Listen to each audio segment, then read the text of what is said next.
mo agad yung Visa card. Yung iba, hindi agad nila nakukuha. Ito, kaliwaan. Makukuha mo agad yung Visa card mo. Ito pa malupit. Ikaw ang mag-a-activate ng Visa card mo gamit ang system. Activate Visa card. Klaro ba? Pero pa tayo doon. Convenient ka doon. Diba? Ganun katindi. Tapos po, andito na. Click natin yung e-cash. Yan, e-cash. So nakita nyo? Halimbawa, sa remittance no, nandyan yung e-cash to e-cash.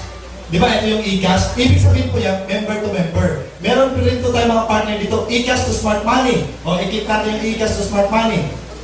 Yan. Pag, di ba may mga smart money na member? Di ba meron din? May mga kaibigan ba kayo gumagamit ng smart money? Meron, di ba? Okay, tingnan mo to. Magkano ang cable charge sa smart money? 60 pesos any amount. Bakit maraming kumikita sa Hong Kong ngayon? Alam bakit?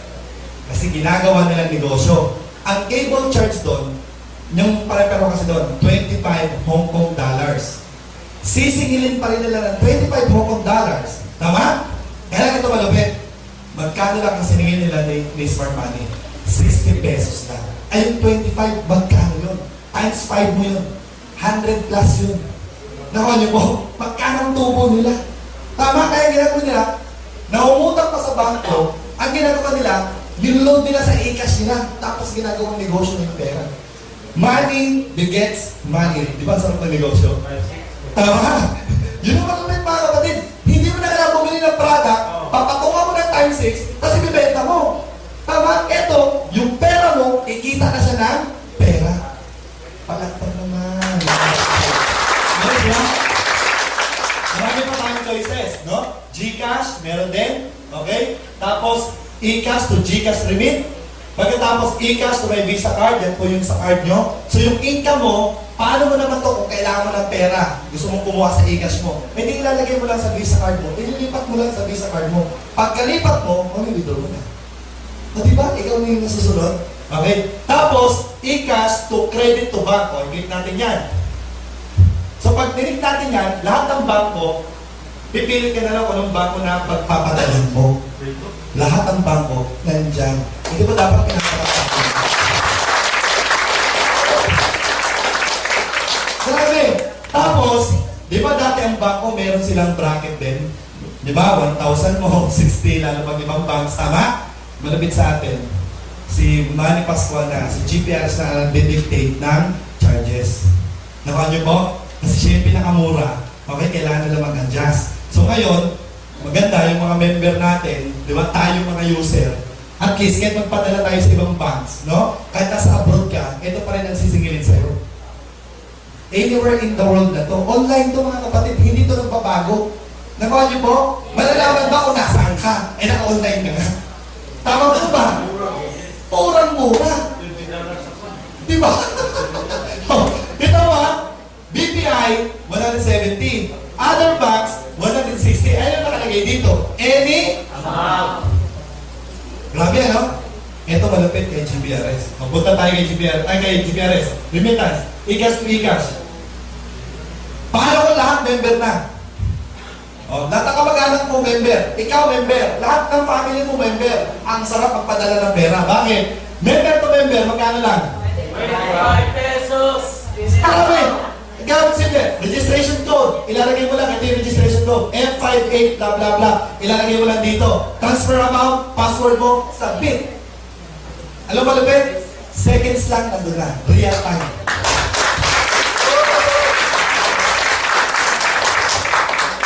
Okay, doon naman tayo sa bills payment. Bills payment naman, na dati pinipilahan pa natin yan. Tama po ba? O ngayon, di na.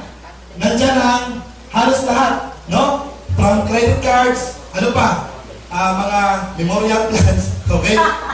Ano pa ang tawag ito? Yung mga SSS, insurance, no? School, di Lasal, katulad ng Lasal. Saan yung D? Ayan o, DLSU. May mga nagbayad sa Lasal. Eh di ba yun ang gusto ng mga sosyal? Ayaw na pumila, gumagastos pa ng gasolina, tama? Pumunta doon, tapos pipila pa. Dito po, wala nang pila. Basta may laman yung e-cash mo, di ba may libre naman e-cash? Imagine mo, sumingin ka ng 100,000, na-enroll mo yung anak mo ng libre. Nagbayad ka ng Meralco mo, hindi na nagagana sa bulsa mo, hindi ka masisipagin mag-invite. Kahit hindi na ka i-motivate mag-invite, motivated ka sa libre. Tama mo ba? Kung saan tayo makakalibre, gagawin natin yan kahit walang training. Tama mo ba yan? Ayos, di ba? Ganun lang siya. Tapos yung produkto natin, ang dali ibenta. Kasi ang mga tao, tamad. Tama mo ba? Ayaw nila pumila. Okay? So ngayon po, Meralco, nandiyan na rin. Di ba? So ano pa? Mga insurance company, nandyan. So, padagdag siya ng padagdag. Kung yung mga future na partners natin, nilalagay na lang natin lahat dyan. So lahat ng bagay, magiging online na. Lahat ng mga babayaran natin, magiging online na. So pag member ka ng GPRS, ma-appreciate mo itong system mo? Ma-appreciate mo ba? Yes! Yes, ano? Confirm natin sa palakpak. Yan! Okay, yes! Doon naman tayo sa online booking. Okay. Click natin yan. Tapos dito, sa online booking, tingnan mo to ha. Ito, bago ko ipaano yan. Sige, i-click mo natin. Manila. Manila to Afghanistan. Cebu. Yan. Tapos, date. Gagawin natin, December tayo. Yan. Tapos click natin naman 28. 28. Yan. Tapos, hindi na. Walang return. One way yan eh. One way. So, ang gagawin natin is search lang natin. Normally, pag hindi ka member ng GPRS, anong buhay mo sa pag nagbubook? Alam mo, online. Ano gagawin mo? Buksan mo si Book, buksan mo lahat ng online. Lahat ng website nila bubuksan mo. Tama? Pero kay GPRS, hindi ganyan. Lahat po, i-reply na sa'yo. Ayos mo! Baba natin. Baba. Baba. Oops! Stop. Ano tong linya na to? Alam mo tong linya na to? Hanggang dito nyo lang po nakikita yung price. Nakuha nyo po? Ito, hindi pinapakita yan. Pero sa'yo, pinapakita. Kasi yan yung papatungan mo. Nakuha nyo yung point? Nakuha nyo yung point? Clear po tayo dyan? Alam mo ang advantage pa natin? Sa traditional, pag nag-apply kayo ng ticketing, nagnegosyo kayo, nag-apply kayo, rekta. Tama? Alam mo malapit? Pupunta sa iyong tao, magpapabook, alam mo gagawin mo? Manual, lote, tatawagan mo pa, confirmation ng ticket. Ito sa atin, pinili na yung date, bilhin mo yan, kuha mo agad yung ticket, walang confirmation. Rekta mo sa system. Wala nang tawag.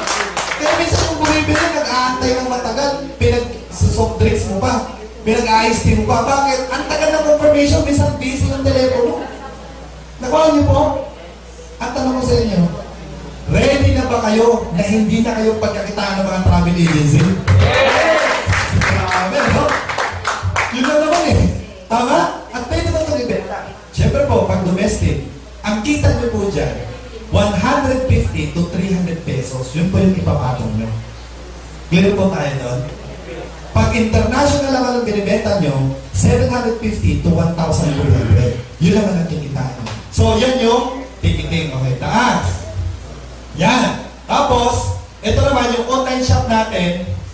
Available na dyan yung buy codes, no? Pero kagandahan dito, sa online shop natin mga kapatid, dyan din ilalagay yung sina Jollibee, no? Sina Chowking, lahat.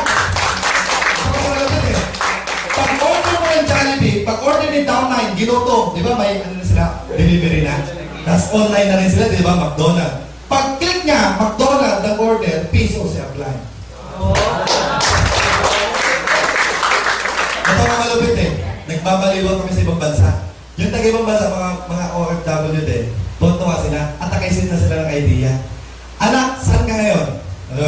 Ay, nandito ako dyan. Nagugutom nga ako eh. Magantay ka, 30 minutes, dideliver ka ng Jollibee. Yeah!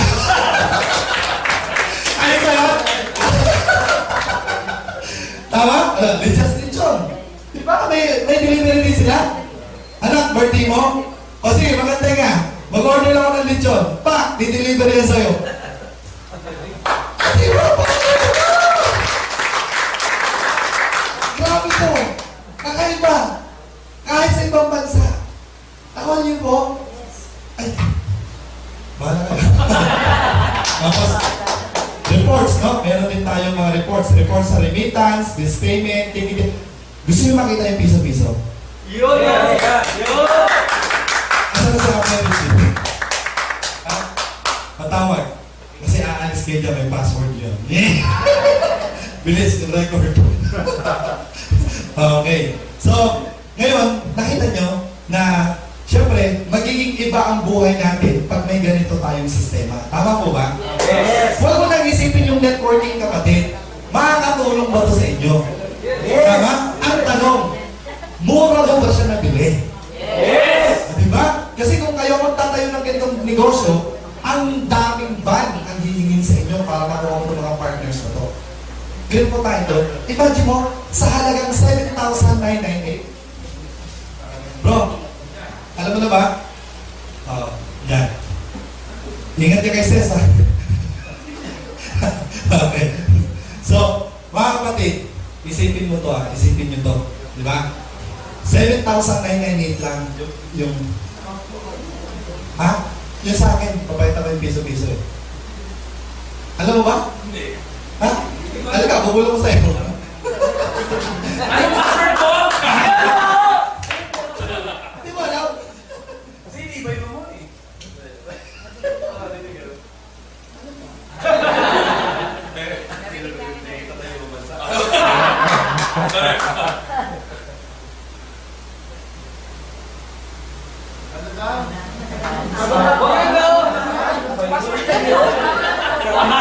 Password ko yan?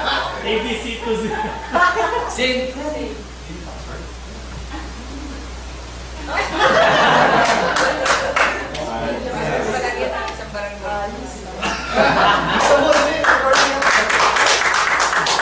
Okay. Narinig niyo? Hindi, ano?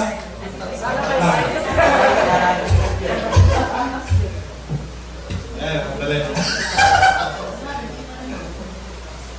Matagos eh. Ay, save mo sa laptop ko. Ha? Hindi ah. Save mo sa laptop ko. Ang tagal ah. Oh, yun na. Dali.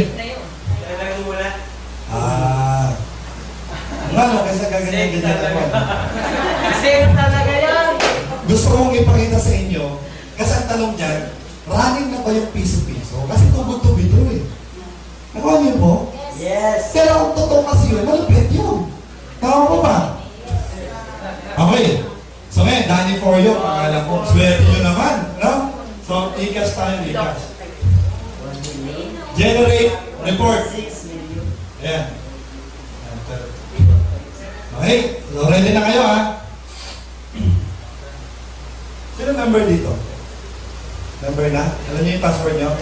Yes. Kasama yun ng ikas? Uy! Balik nyo, siyempre.